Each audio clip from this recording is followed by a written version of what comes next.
Hey, this is Real Talk, keeping it real, keeping you encouraged. Tonight's topic comes from a viewer, and she wanted to know how she could remain positive in a negative world. And to that I say it is all about your attitude. And you might be saying, well, Nina, I have a right to be negative because I've been used, abused, neglected. I can't provide for my family. I'm lonely. Just all sorts of legitimate reasons to be negative.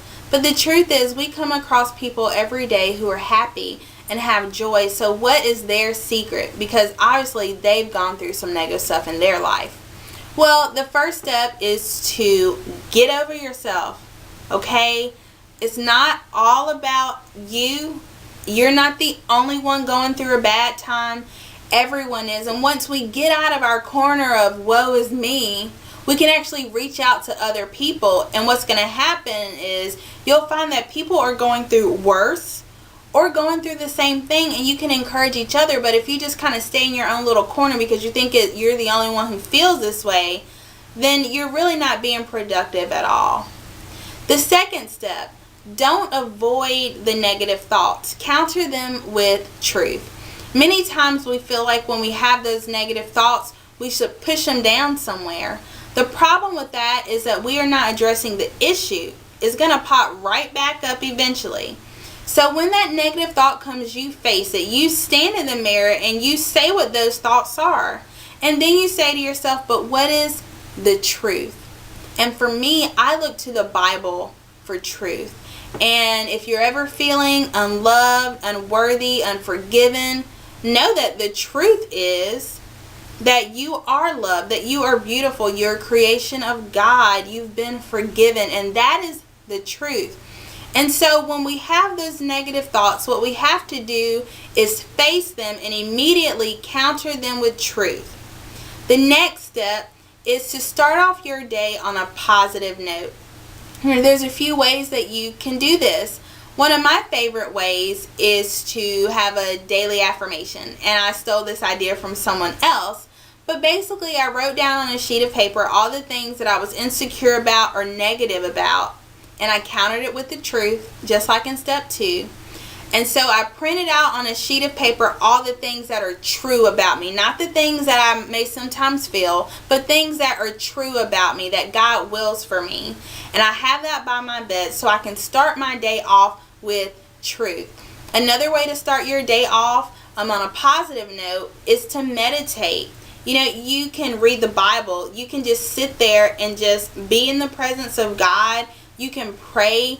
I guarantee you, this has been my experience, I'll say, that when I do take time to start off my day with God, not midday, not at night, which for some people works, but for me, when I start my day off with God, my perspective on the day is a lot different. It could be a bad day, but I handle it in a different way. So starting your day off on a positive note. Sometimes people can read quotes to inspire them. So find little things to inspire yourself as soon as you wake up. It might be a picture of your family that you wake up and you say, okay, that's something positive. I want to smile today no matter what comes my way.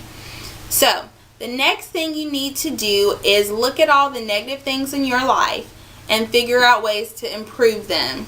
Now, when you're coming up with these improvements, they can't be dependent upon another person. For example, you can't say, my life will be so much more positive if my wife got off her fat butt and got a job. Okay. Or you can't say, my life will be so much more positive if this person just came and asked for forgiveness because they know they did me wrong and blah, blah, blah.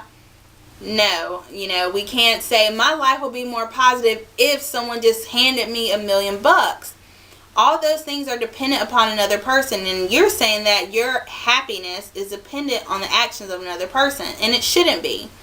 What you should say is, my life will be more positive if I learn to listen to my spouse more.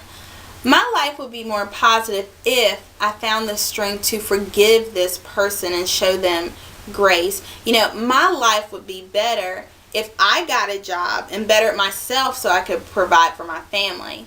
So those are just a few steps that you can take to being positive in this negative world. Remember, the first step, get over yourself, okay? The second step is to counter the negative thoughts with truth. The third step is to start your day off positive. And the fourth step is to find ways to improve your negative life in a way that only involves yourself. And I'll end you with this quote.